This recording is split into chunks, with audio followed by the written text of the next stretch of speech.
처음 나와도요, 이 자리에 탁 앉으면서 눈물이 나고, 이제까지 절에 다녔는데도 처음 와가지고 앉으면서 우시는 분들이 있어요. 그것은 내 능력이고 내 노력이 아니고 하나님이 주시는 은혜인 줄 믿으시길 바랍니다. 그러나 매일 오는데도 사실상 이게 매일 주일날마다 오는 것이 짐이 되고 그렇다. 그것은 내가 타성에 젖어 있는 신앙생활을 하고 있는 줄로 알아야 돼요. 빨리 예배 드리기 전에 기도하면서 하나님, 저는 은혜가 아니면 살지 못합니다, 이런 기도가 나와야 됩니다. 우리 오늘 또 말씀을 받지만은 한 세 종류로 설교를 듣는다든지 예배 드리는 분들이 있습니다. 첫 번째가 뭔가, 성취될 말씀을 가지고 있는 사람들이에요. 지난 주일에 예배를 드렸는데 그 주신 말씀이 내게 주시는 말씀이고 너무나도 귀중하다는 걸 알고 그것 붙들고 기도하가 말씀 성취된 것을 가지고 감사하면서 궁정에 나아가는 것처럼, 왕이 부를 때에 나아가는 것처럼 그렇게 나와서 예배 드리는 분들이 있습니다. 그런 분들이 바로 이사야 6장 13절에 그루터기라는 새로운 언약을 붙잡고 그 시대에 깜깜한데도 하나님이 이렇게 우리에게 소망을 주시는구나. 이사야는 그 시대에 하나님이 뭐라고 말씀하실까? 우시야 왕이 죽던 해에, 위기 때에 성전에 가가지고 혼자 예배 드리는데 하나님이 그 말씀을 주시는 거지요. 그게 지금 또 예배 드릴 때에 그냥 습관적이 아니고, 오늘 또 하나님은 내게 무슨 은혜를 주시고, 오늘 또 하나님은 우리에게 무엇을 하실 건지 약속을 주시고, 그 말씀 성취를 가지고 모이시는 분들이 있습니다. 이스라엘이 함께하게 될 것이니 이 땅에 그루터기가 남겨두겠다. 이스라엘에 내가 너와 함께한다. 그러면서 그루터기를 남겨두겠다.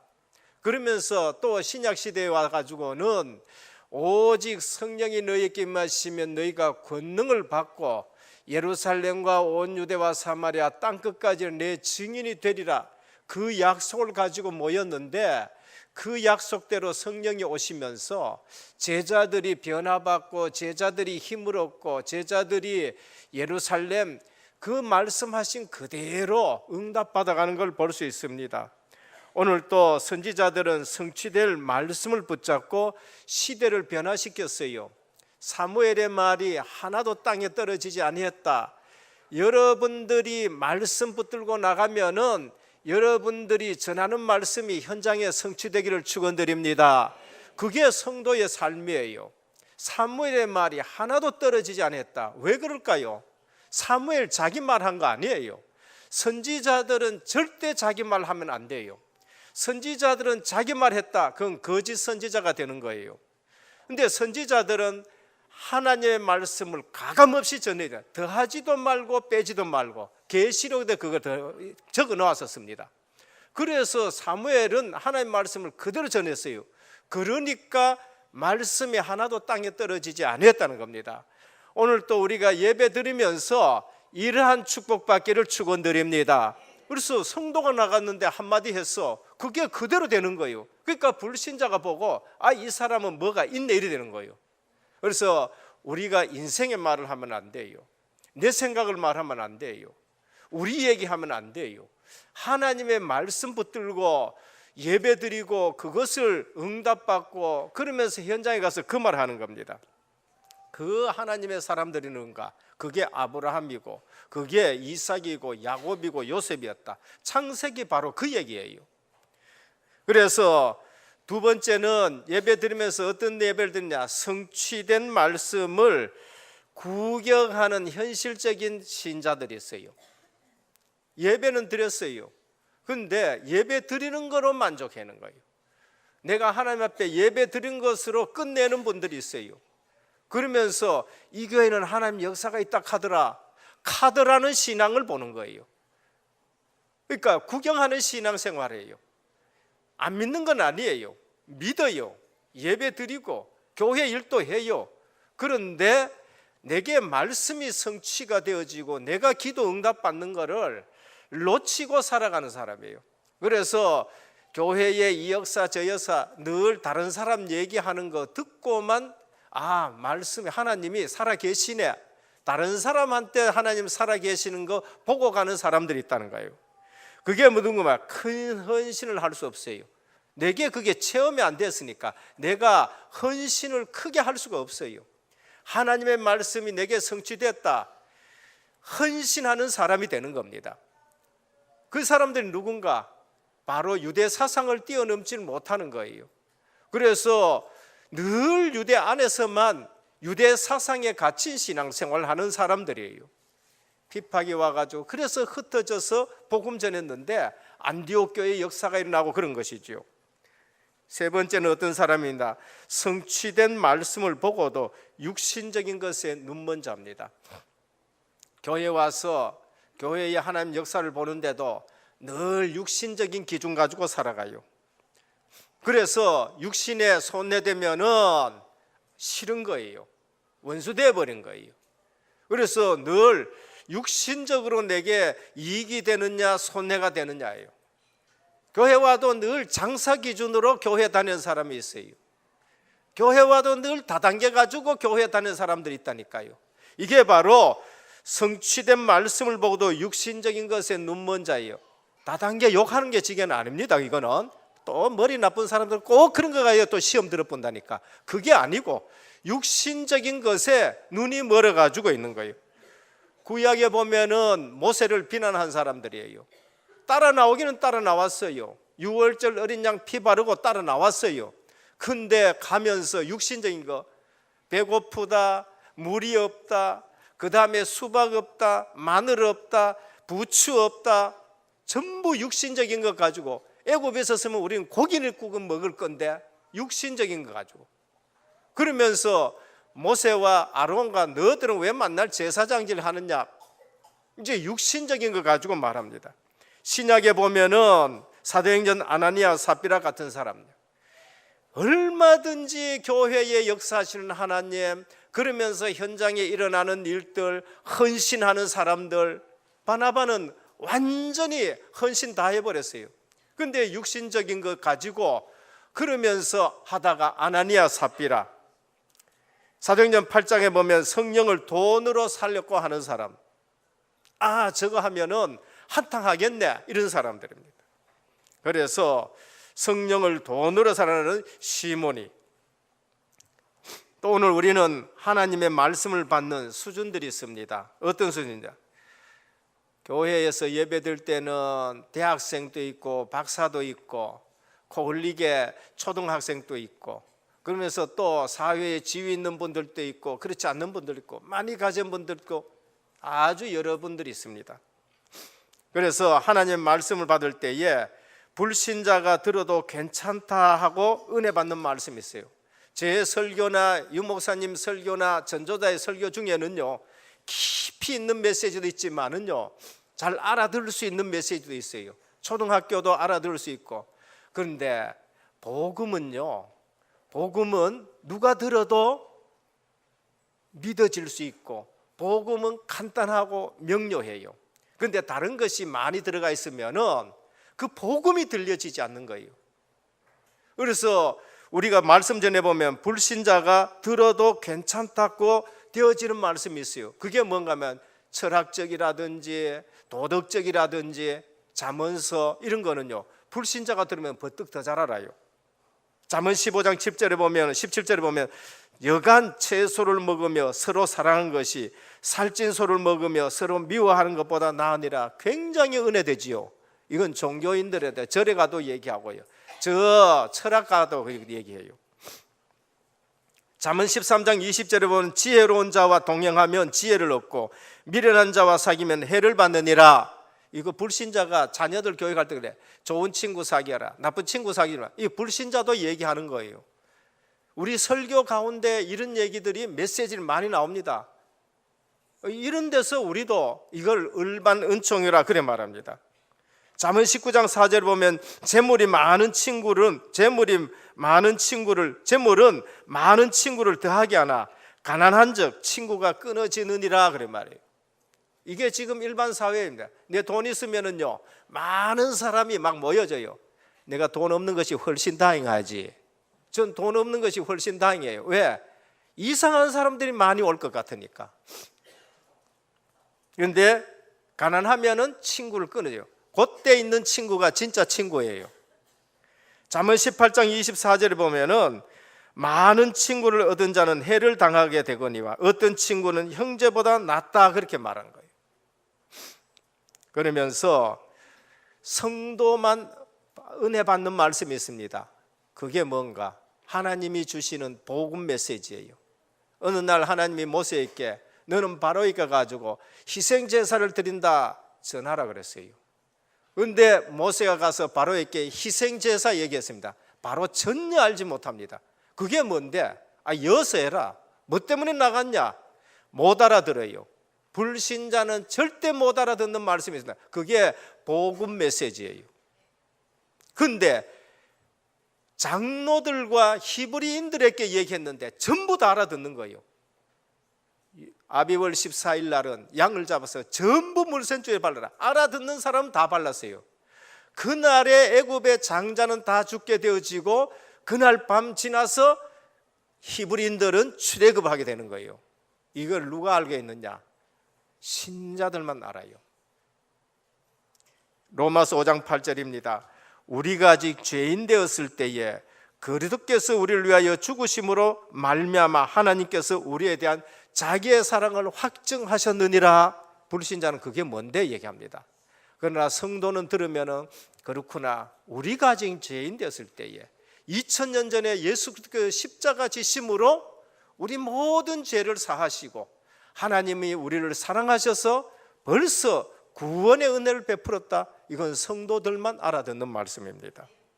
그래서 로마서 1장 17절에 보면은 복음에는 하나님의 의가 나타나서 믿음으로 믿음에 이르게 하나니 기록된 바 오직 의는 믿음으로 말미암아 살리라. 종교인들은 절대 이해가 안 됩니다.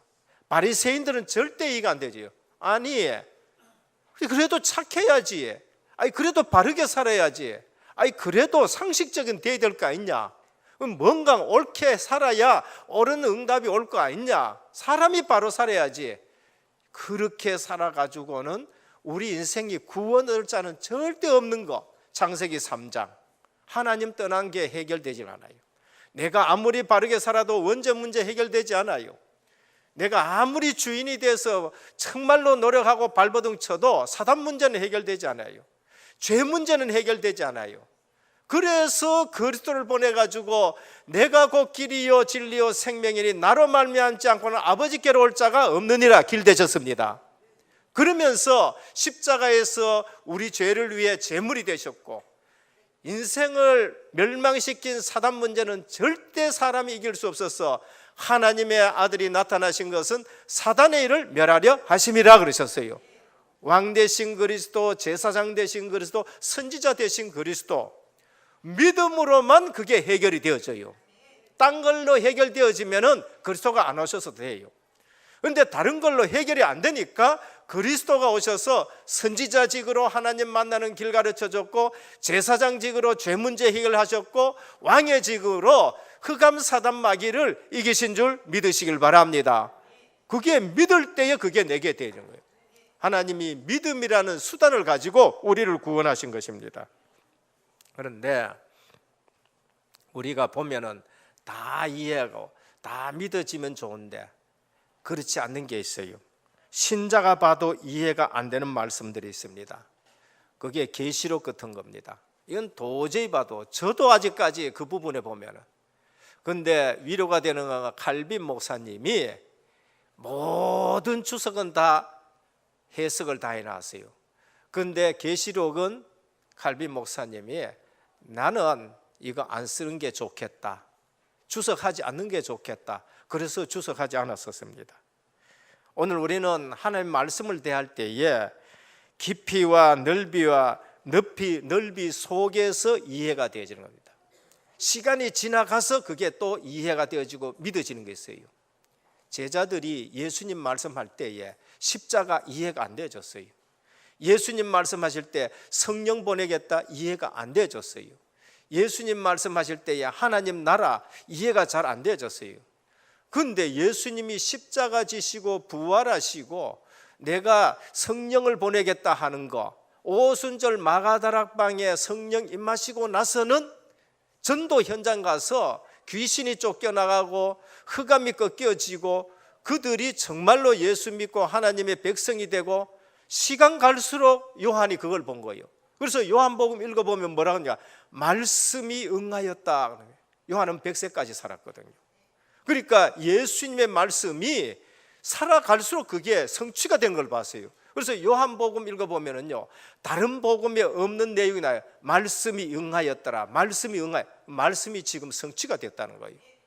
오늘 또 말씀 붙들고 살아가면서 하나님의 말씀이 안 믿어지는 것이 믿어지기를 주님의 축원드립니다. 현장에서 하나님의 말씀이 그대로 성취되는 걸 봐야 돼요. 아브라함이 그거 알고 나니까 독자 이삭을 바쳐라, 하나님이 시험하죠. 바치라 하는데 말씀 성취가 순종 안에서 이루어지는 걸 보고는 전에 같으면은 가다가 쉬고 아들 뒤로 가다가 3일 가다 쉬고 웃자면은 좀 뺑소니 칠까 하는 생각이 들었는데 전에 가다 하란에서 머물렀잖아요. 근데 99세의 하나님이 100세의 아들 주겠다는데 진짜 100세의 아들 받았거든요. 그러니까 그 다음부터는 의심 없이 뒤로 갑니다. 그래서 데리고 올라갔는데 이해가 안 되는 게 이해가 되죠. 우리가 죽을 자리에 수양 대신 예수 그리스도가 준비되었다는 걸 말한 거예요. 그게 여호와 이레란 말이에요. 오늘 또 이해가 안 되어지는 말씀이 있더라도 복음의 깊이와 넓이와 크기 속에서 말씀 들으면서 이해가 되어지고 믿어지기를 주님의 축원드립니다. 저는요, 이해 안 되어지는 게 많았었어요. 그런데 복음을 듣다가 오늘 본문이 이해가 되어지는 거예요. 오늘 본문이 뭡니까? 오늘 본문이 이해가 안 되어져요. 아니, 술 먹었으면 노아가 잘못했지. 에? 노아가 잘못했지.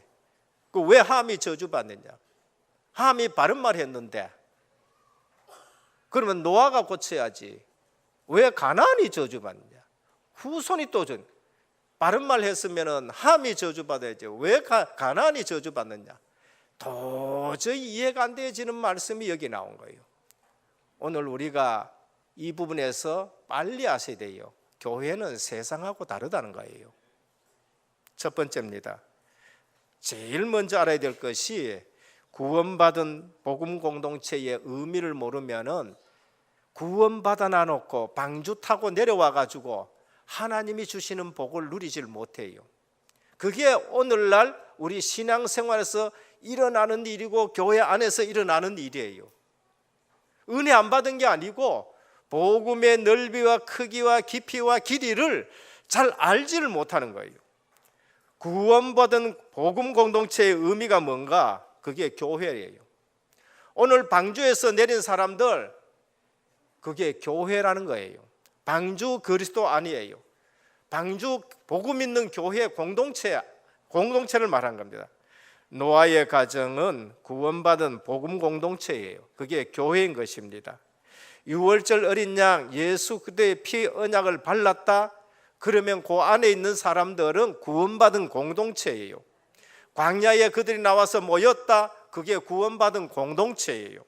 사도행전 7장 38절에 보면은 스데반이 유월절 어린 양 피 바르고 나온 그 모든 사람들을 뭐라 하느냐? 시내산에서 말하던 그 천사와 우리 조상들과 함께 광야 교회에 있었고 그래요. 유월절 어린 양 피 바르고 나온 하나님의 백성이 뭐예요? 교회예요.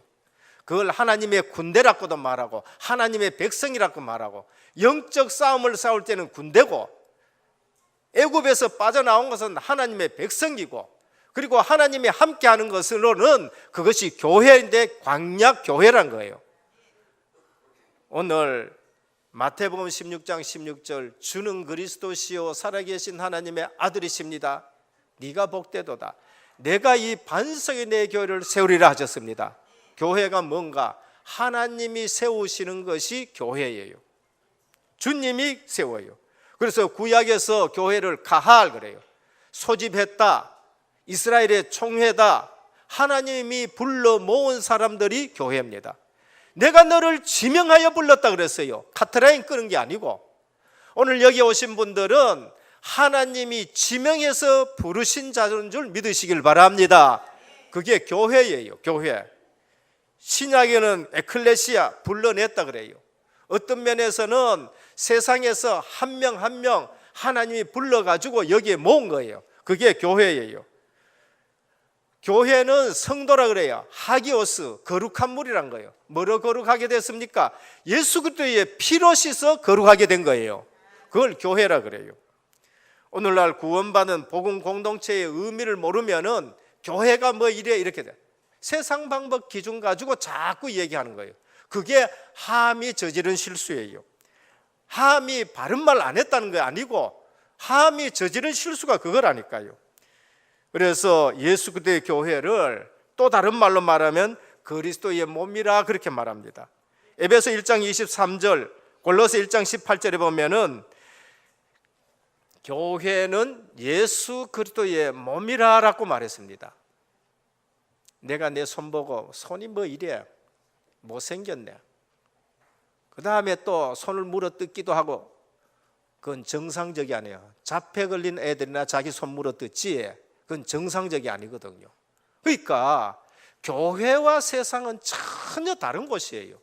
그런데 십수년 믿어도 교회가 이해가 안 되니까 함 같은 신앙생활을 우리가 얼마나 사는지 몰라요.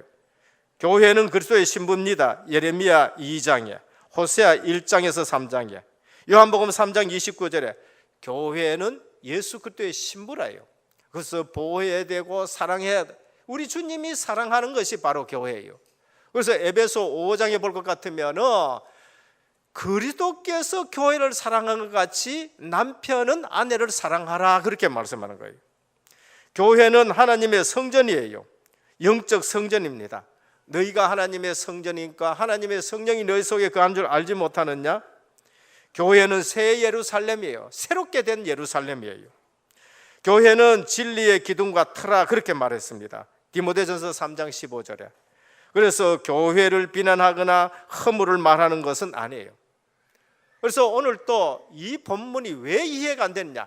교회라는 것이 이해가 안 되지면은 세상 것 생각 가지고 와서 교회를 섬긴다든지 교회를 이해한다든지 교회 생활하는 그건 안 맞는 거예요. 그래서 오늘 또 방주 안에서 나온 가족들 교회라는 걸 말해요. 오늘 또 여러분들의 가정이 교회라는 것으로 믿으시길 바랍니다. 그게 5월 달에 강단에서 계속 주시는 말씀이에요. 방주 안에 있는 가족, 그게 교회예요. 둘째입니다. 그러면은 복음 공동체가 유의해야 될 교훈이 뭔가? 오늘 로아 할아버지가 기분 좋아가지고 농사 잘 됐는데 포도가 잘 돼가 포도주를 마셔봤어요. 그래 취해가지고 벌거벗어가지고 추태를 벌였었어요.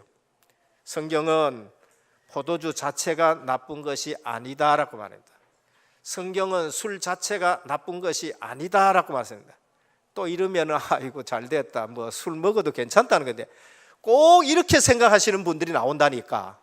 그게 아니고 술 자체가 나쁘다, 그 다음에 포도주가 나쁘다, 그거는 물질로 우리에게 준 음식이고 먹을 것이지 그 자체가 나쁘다는 건 아니에요. 술 자체를 성경은 죄악신을 하지 않았습니다. 그런데 거기에 취한다, 그게 술의 종이 되는 것이 그게 문제라는 거예요. 술을 안 먹으면 안 된다, 그게 벌써 내 영적 상태가 문제가 됐다는 거예요. 우리가 복음을 바로 깨닫고 그러면은 물질을 볼 때에 바로 볼 수 있는 것이고 사람을 볼 때에 바로 볼 수 있는 거예요. 쾌락의 도구로 사용할 때 인간의 부패한 본성이 적나라하게 드러나는데 그걸로 인해서 파멸로 이끌어지게 된다는 걸 말한 거예요. 술 취하는 자는 하나님의 나라를 유업으로 받을 수 없다, 고린도전서 6장 10절에 말씀을 하는 겁니다. 그래서 에베소 5장에 보면 술 취하지 말고 오직 성령 충만함을 입으라라고 말씀하셨어요. 오늘 성도는 술 취하는 것이 정상이 아니고 성도는 성령 충만한 것이 정상인 줄 믿으시길 바랍니다. 성도는 말씀에 취해야 돼요. 성도는 기도에 취해야 돼요. 성도는 전도에 미쳐야 되는 거예요. 그게 정상이란 거예요. 술에 취했다, 도박에 취했다, 마약에 취했다, 그건 정상이 아니라는 걸 말한 거예요. 한나가 문제 때문에 교회 와가서 기도를 하는데 그냥 육신의 눈으로 보니까 제사장이 뭐라 보였어요? 이 여자가 술 취해가지고 여호와 기도하네 이래 되는 거예요. 예, 육신의 눈으로 가지고 사람을 보고 교회 와서 보면은 큰 실수를 하는 거예요. 엘리 제사장이라도 실수를 하는 거예요. 그래서 네 술 취했나? 왜 술 취해가지고 교회 와서 가느냐? 얘기하는 거예요. 그런데 한나는 기도에 취해 있는 거예요. 그게 정상이란 거예요. 한나가 정상이에요? 엘리 제사장이 정상이에요? 한나가 정상이에요. 아무 문제 없는 것처럼 보이는 엘리 제사장이 문제고 한나는 문제 있는 것 같은데 주님의 말씀이면 심령이 가난해가지고 주님 앞에 애통해가지고 주님 앞에 나왔는데 그게 정상이에요. 마가다락방에 성령 충만해가지고 말씀 붙들고 기도하는데 육신의 눈을 본 사람들이 이 사람들이 새 술에 취했다는 거예요. 우리 모든 성도님들 성령에 취하시기를 주님으로 축원드립니다. 그냥 육신적으로 맹성맹성하게 신앙생활 하지 말고 사모를 속에서 말씀에 취하고 기도에 취하고 그러면서 성령 충만한 전도자의 삶을 살기를 축원드립니다. 노아가 주는 교훈이 뭐예요? 성경에 보면 그 포도주 원어로 말하면 하아인 야인이에요. 뭐를 얘기합니까? 거기에 벌써 익숙했다는 그라는 말은 벌써 거기에 익숙했다는 거예요. 그게 노아의 실수였습니다. 우리는 물질과 세상에 취하는 자가 되어서는 안 돼요. 그리고 물질과 이것은 어디에 쓰느냐? 그걸 알아야 돼요. 물질이 부여할 때에 내가 거기에 취해서는 안 되고 영적 부여를 놓치지 말아야 된다는 것을 말씀하는 겁니다. 그러면서 하함을 통해 주시는 유익한 교훈이 뭔가? 하함을 통해서 주는 교훈은 뭐야? 교회는 비난하는 곳이 아니란 거예요. 교회는 판단하는 곳이 아니란 거예요. 판단하고 재판하는 것은 사회 법정에서 다 하면 돼요. 우리 주님이 오셔서 교회는 치유하는 것이고 교회는 죄를 씻어주는 것이고 교회는 허물을 덮어주는 것이다라는 것을 우리에게 말합니다. 함의 말이 맞을지라도 더 큰 문제는 함의 영적 상태가 문제란 겁니다. 은혜 못 받은 자는 은혜 못 받은 자가 남의 허물을 보고 남의 말을 많이 해요. 그게 사단 역사입니다. 맞는 말인데 그 말로 사단 역사가 일어나게 되는 거예요. 구원받은 공동체와 전혀 상관없는 상태가 바로 하함처럼 그렇게 살아갈 수 있는 겁니다. 구원받은 공동체, 교회는 비난과 허물을 말하는 곳이 아닙니다. 구원받은 공동체, 교회는 서로 내 의가 좋다, 내가 저 사람보다 낫다, 그거 말하는 것이 교회가 아니에요. 자칫 잘못하면 내가 헌신 더 했다, 내가 충성 더 했다, 그 다음에 내 공로가 있다 말할 수 있는데 교회는 그런 걸 말하는 거 아니에요. 헌신이란 것은 믿을 수 있는 사람 앞에 내가 믿음을 보이는 것이 그게 헌신이에요. 헌신이란 것은 우리 주님이 말씀했을 때에 종이 시큰 일하고 와서 주인이 들어왔었을 때에 주인의 발을 씻겨주면서 주인을 위해서 살아가는 게 그게 내가 무익한 종입니다 하는 거예요. 오늘 교회를 사람들이 이해를 못해요. 함이 교회를 이해 못한 거 있죠. 구원받은 공동체 교회는 문제가 없어야 하겠지만은 문제를 소문내는 곳이 아니에요. 문제를 덮어주고 문제를 없애주고, 그래서 그리스도의 사람으로 세워가는 것이 교회인 줄 믿으시길 바랍니다. 함이 바른 말에 구원받은 공동체가 하나 되지 못하게 하고, 함의 바른 말이, 함이 퍼뜨린 말이 다른 사람이 은혜 받지 못하는 것을 차단하는 일을 하고, 함의 영적 상태가 자기가 축복받아야 되는 것을 끊어버리는 그러한 저주 속에 들어가는 것이에요. 함의 영적 상태가 후손에게까지 영향을 미쳐요. 그래서 가난이 저주받는 일들이 생기는 거죠. 후대들이 저주 속에 고통당한다. 그게 바로 역사적으로 일어난 일들인데, 우리 역사를 배우면 이게 그대로 나타나요. 그래서 지도자의 잘못은 그러면 아무도 말하지 말아야 되느냐? 아니에요. 그 말이 아닌 거예요. 교회라는 것을 잘 몰랐다는 것을 먼저 말해요. 노아가 잘못했는 거 말하지 말라, 그 말이에요. 오늘 그것보다가 더 중요한 것이 있는데, 교회가 뭔지를 잘 몰랐고 그것으로 인해서 더 큰 문제가 일어나는 것을 지적했지, 노아가 잘했다는 것을 얘기를 하는 건 아니라는 거예요. 오늘 은혜교회 공동체, 복음 공동체가 얼마나 소중한 것을 알기를 주님으로 축원드립니다. 그거를 지금 말하는 거예요. 지도자의 잘못, 조용히 기도하며 영성이 통해야 돼요. 아볼로라는 친구가 지도자예요. 근데 성령 세례를 지금 몰라요. 근데 브리스길라 부부가 함처럼 행하지 않았었어요. 조용히 기도하면서 찾아와 가지고 아볼로에게 팀 사역을 하면서, 아볼로가 세계적이고 바울보다가 더 설교 잘할 수 있는 인물들로 만든 것을 볼 수 있어요. 나단이라는 선지자가 다윗이 잘못했었을 때에 조용히 찾아와 가지고 주님의 말씀을 얘기를 하면서 다윗이 회개하도록 그렇게 만든 거예요.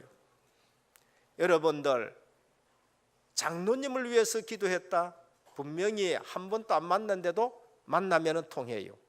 우리 장로님이 주의 종을 위해서 기도했다, 딱 만나면 한 번도 대화 안 했는데 포럼하면 그게 통하는 거 있지요. 앞에서 고개를 숙이고 앞에서 그냥 형식적으로 잘 해주는 것 같이 하면서 대화를 한다? 안 통해요. 아무리 육신적으로 잘해줘도 영적으로는 안 통한다는 말이에요. 왜 그럴까요? 성령은 살아있는 영이시기 때문에. 우리 영혼은 살아서 성령의 역사를 알기 때문에 그런 거예요. 함이 영적 상태가 그래서 본인이 축복을 못 받고 후대들까지 이런 일들이 난 겁니다. 영성이 통해야 됩니다. 축복은 위로서부터 내리는 줄 믿으시길 바랍니다. 축복은 위에서부터 오는 거예요. 그래서 지도자는 제사장적인 축복을 가지고 있고, 그러면서 구약에 보면은 예배권을 가지고 있고, 제사장은 판결권을 가지고 있고 축복권을 가지고 있는 거예요. 함이 영적으로 자기의 영적 상태가 축복받지 못할 그런 영적 상태로 된 거예요. 셈과 야벳이 주는 교훈이 뭔가? 덮어주는 사역이에요. 그리스도의 사역입니다. 허물 자체를 버렸고 하지 않았었어요. 그래서 자기 영적 상태를 손내보지 않겠다는 거예요. 허물과 비난을 끊어버렸어요. 우리 주님의 사역입니다. 공동체를 하나 되게 하셨어요. 교회를 유익되게 하는 것이죠. 셈과 야벳이 받은 축복이 뭔가? 셈의 하나님을 찬송하리라 그랬습니다. 야벳은 셈의 장막에서 창대하리라. 굉장한 축복입니다. 역사를 보고 성경을 보면은요, 이대로 되어버렸었어요. 가나안의 후손들요, 얼마나 우상 섬기고 음란했는가, 가나안 족속들. 그래서 다 멸절되는 일들이 일어난 거예요. 셈의 후손 아브라함이 나타났어요. 셈의 후손 다윗이 나타났어요. 셈의 후손 누구냐? 예수 그리스도가 나타나셨습니다. 그래서 셈의 하나님을 찬송하리란 말은 셈의 후손 중에서 그리스도가 오시겠다는 예언인 거예요. 야벳은 셈의 장막에서 창대하리라, 역사적으로 그대로 됐었습니다. 야벳이 누군가? 야벳이 지금 유럽에 있는 민족들입니다. 셈의 후손 아브라함의 후손이 기독교를 만들어 놔놓고 전 유럽이 기독교가 됐어요. 그런데 어느 날 역사에 사건이 터졌어. 게르만 민족의 대이동들이 일어납니다. 야만인이었었어요. 저 북방에서부터 내려와 보니까 AD 400년, 420년, 450년 내려와 보니까 로마의 기독교 국가가 됐어요. 얼마나 화려하고 얼마나 잘 살고 얼마나 하나님 잘 섬긴 줄 몰라요. 근데 이 내려온 사람들은 싸우기는 잘 싸우는데 전부 야만이야. 그게 누군가? 앵글로 섹슨족, 게르만 민족, 미개인들이었습니다. 야만이었어요. 프랑스의 고을 민족, 야만이었어요. 노르웨이의 바이킹, 전부 야만인이랄까요. 그런데 그들이 내려와가 보니까 야베스의 후손들이, 그 사람들이 내려와 보니까 기독교의 장막 속에 들어왔는데 지금 그게 유럽이에요. 하나님 말씀은 그대로 성취되는 줄 믿으시길 바랍니다. 오늘 우리가 역사를 보고 성경을 보면요, 그대로 되는 거예요. 구원받은 공동체 교회는 모두가 방주 타고 구원받았어요.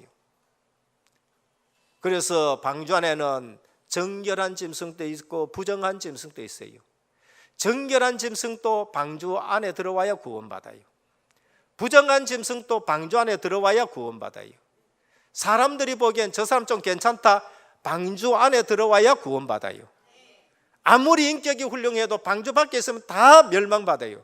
방주 타고 내렸다 그러면 그게 교회예요. 그러면 교회는 덮어주고 교회는 세워주고 교회는 그 다음에 하나 되게 해야 돼요. 그런데 내의를 나타내고 내의 가지고 다른 사람을 정죄하고 내의 가지고 또 교회를 끊어내고, 이거는요, 그게 교만한 거예요.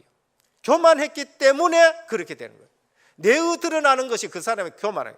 교만은 바로 사단의 통로고 사단의 도구가 되었다라는 걸 말해요. 그래서 남을 비난하고 지도자 비난하고 벌써 은혜 못 받고 다음에 축복에서 끊어지는 일들이 생기는 겁니다. 세 번째입니다. 교회가 회복해야 될 언약. 여기에 우리가 집중하는. 저는 원래 은혜의 복음에 집중이란 말을 이거를 써놔놓고요, 날마다 감사해요. 왜? 어떻게 이처럼 복음의 흐름 속에 있는 구호나 기도 제목을 만들어놨는가? 우리 장로님 중에도 그 아시는 분들, 목사님은 어떻게 저 구호가 나왔습니까? 교역자들도 그래요. 그러면 신학원 하면서도 그렇고요. 오늘 우리가 교회가 회복해야 될 건 뭔가? 교회가 회복해야 될 건 언약에 집중하는 것입니다. 하나님은 변치 않는 하나님입니다. 하나님의 언약은 변치 않아요. 그러면서 아담과 하와 통해 주신 원래 언약이 뭡니까? 창세기 1장 27절 28절이라니까요. 너희는 생육해라, 너희는 번성해라, 너희는 땅에 충만해라, 너희는 땅을 정복하고 다스려라. 타락한 인생에게 복음을 주시면서 하나님은 그걸 또다시 말씀하는 거예요. 그게 어디에 있느냐? 창세기 1장 27, 28절에 있어요. 방주로 구원시켜 놓은 하나님은 그들에게 9장 1절입니다. 하나님이 노아와 그 아들께 복을 주시며 그들에게 이르시되 생육하고 번성하고 땅에 충만하라 라고 말씀하셨어요. 하나님의 언약은 변치 않습니다. 이 말은 하나님 나라를 세우라는 거예요. 원래 아담에게 하나님 나라를 세우기 위해서 너희는 생육해라, 번성해라, 땅에 충만해라. 아담과 하와를 통해 하나님 나라를 세우고 하나님 나라를 확장시키고 하나님 나라가 번성되도록 하나님이 주신 것인데 놓쳐버렸어. 그래서 구원받은 하나님의 백성에게 이걸 다시 주는 거예요. 방주에서 내려오자마자 예배 드린 그들에게 하는 말씀이 뭐예요? 너희는 생육하고 번성하고 땅에 충만하는 거예요. 창세기 12장 1절에서 3절 아브라함을 불러놔놓고 말하면 너로 한 민족을 이루게 하겠다는 거예요. 생육하고 번성하고. 그 말씀이 어디에서 이루어졌었습니까? 그 말씀이 창세기 28장 3절 이삭이 그거 듣고 야곱에게 또 말합니다. 뭐라 하느냐? 이삭이 야곱을 불러 그에게 축복하여 그랬대. 전능하신 하나님이 내게 복을 주시며 내가 생육하고 번성하고 하여 내가 여러 족속을 이루게 하고 그러세요. 아브라함이 잊어버리지 아니했고 이삭이 잊어버리지 아니했고 오늘 이 언약을 그대로 우리 은혜교회가 잊어버리지 않기를 주님의 축원드립니다. 우리 은혜교회를 통해서 하나님 나라가 정말로 번성하고 생육하고 창대하기를 하나님이 원하시는 거예요. 이 속에 모든 축복이 다 담겨져 있는 줄 믿으시길 바랍니다. 그래서 우리 새가정 여러분들 생육하고 번성하고 땅에 충만하기를 축원드립니다. 60세 이상 계신 분 좀 곤란하겠지요. 어떤 권사님이 아들 결혼을 딱 했는데 1년이 지나고 2년이 지나도 후손이 없는 거예요. 권사님 믿음이 대단하시거든요. 그래서 목사님한테 기도를 좀 받아야 되겠다. 그런데 며느리가 별로 믿음이 없어요. 좀 아들은 믿는 집에서 태어났고 며느리는 그래서 이렇게 뒤로 와가지고 그럴 수도 있겠지요. 그래서 목사님 앞에 들어와가지고는 목사님 사정이 이러니까 기도 좀 해주십시오. 그랬어요. 목사님이 간절하게 되었습니다. 기도하면은 실제 그렇게 됩니다. 언약을 따라서 하나님 생육하고 번성하고 땅에 충만해야 되는데 이 가정에 아버지 하나님 후손들을 주십시오 기도했어요. 그러니까 막 기도하는 중간에 권사님이 아멘. 얼마나 은혜됩니까? 믿음으로 아멘. 이 며느리는 좀 맹성해가다 웃자다 그냥 아멘 그냥 형식적으로 해야 돼. 한 몇 주 딱 지나와가지고는 권사님이 목사님한테 제가 목사님 큰일 났습니다. 그랬겠네요. 무슨 일입니까? 아이고 임신했습니다. 그러면 좋지요. 목사님 제가 임신했습니다.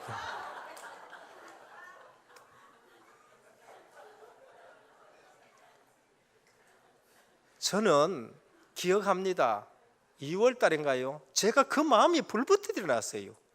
그래서 강단에서 제가 기도할 때 그렇습니까? 하나님 태에 문을 열어 주십시오 그랬었어요. 분명히 열릴 줄 믿으십니다. 그 이후에 열릴 줄 믿어요. 오늘 이후부터 이 말씀 붙들고 우리 모든 은혜교회에 60세 이상 말고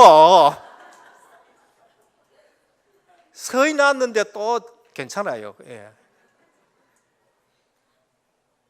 생육하고 번성하고 땅에 충만해가지고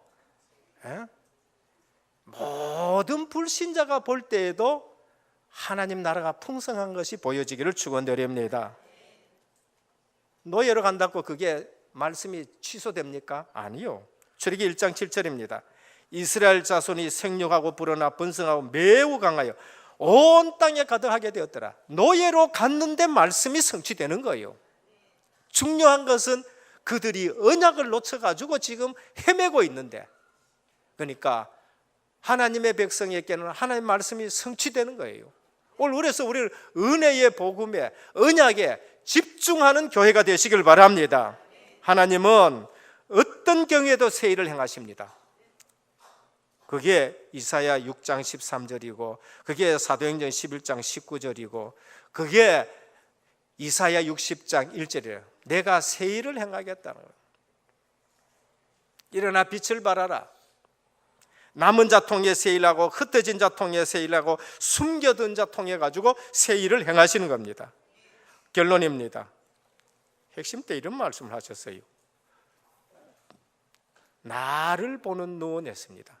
오늘 함이 자기 보는 눈이 없었어요.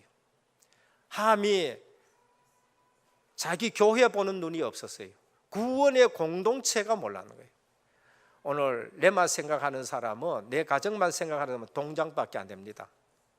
요새 동장이라도 한국말만 해가 안 돼. 베트남도 말도 해야 되고요, 필리핀 말도 할 줄 알아요. 요새 동장이 돼요. 가정만 생각하는 사람은 가장이 됩니다.